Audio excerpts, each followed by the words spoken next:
Okay, I have a little story for you.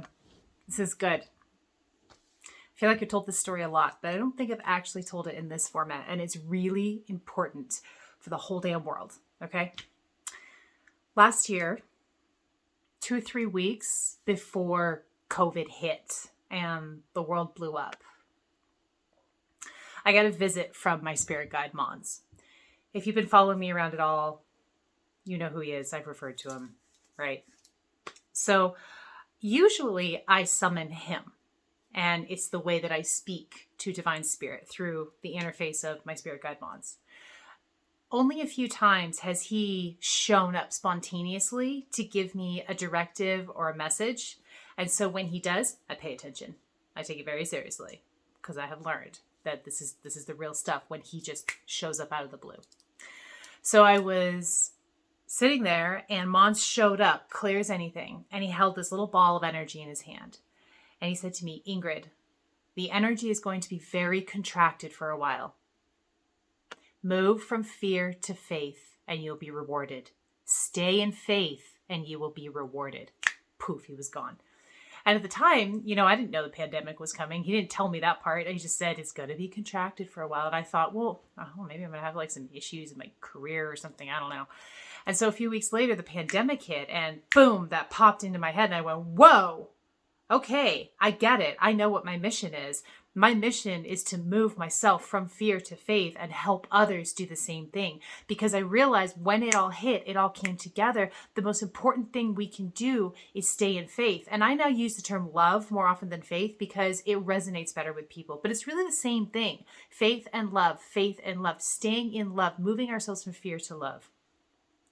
Now, what I've seen a lot of over the past year is fear. We've all seen a lot of fear. We tend to look at the opposite end of the spectrum from our fear and say, well, they're afraid. They're afraid of the virus. They're afraid of, me not wearing a mask. They're afraid, whatever it is. So we're projecting, fear.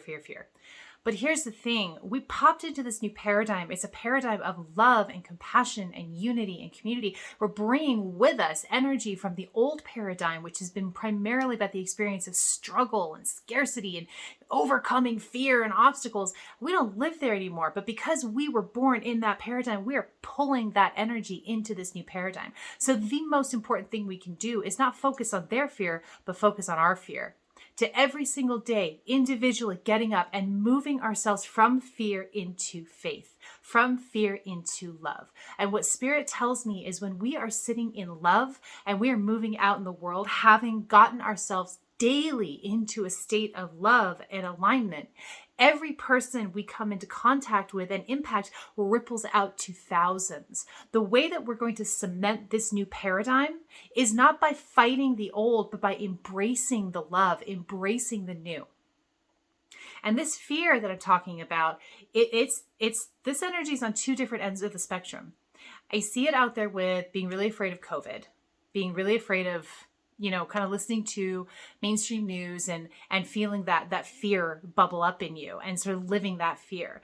That's very understandable. I have a lot of compassion and no judgment about that. But here's the thing. There's another end of the spectrum that is the same energy of fear that people are living in. It's the woke folk, right? It's the Illuminati. It's the government's trying to control us. It's the vaccine has nanotechnology. It's Bill Gates needs a bullet. I saw somebody post that one time. Bill Gates need a bullet in the head. I went, whoa, this is from a light worker, right? Somebody who's here to be in line with Spirit, to show up and do incredible healing work. Baby, if you are digging into that conspiracies, if you're digging into the mainstream media, both ends are riddled with fear. And that fear is keeping you stuck in the energy of an old paradigm that no longer exists anymore. We are in the age of love. It is up to you and it is up to me to individually move ourselves to love and move out into the world from that place. Does that mean that no action is going to be taken? Does that mean there's not going to be any shakeup? No. But if you're acting or reacting from a place of fear, you're not doing God's work. You're not doing the work you were born to do as the bridge into the new paradigm. You have to consciously move yourself out of fear, mainstream fear, conspiracy fear, move yourself into a place of alignment and love. And I'm not saying that you're wrong.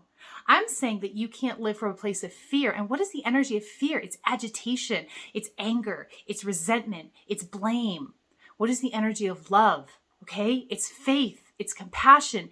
It's a deep knowing, a connection with divine spirit. If you're here to be an activist, if you're here to take action, your number one job is going to be get out of that fear zone. And we are all in it because every single one of us is pulling it in from that new paradigm.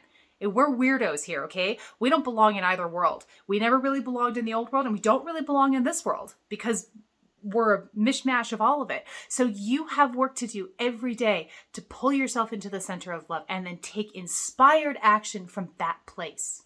All right? Tell me how that feels. I welcome your comments. I welcome your feedback. I love you so much. Thank you.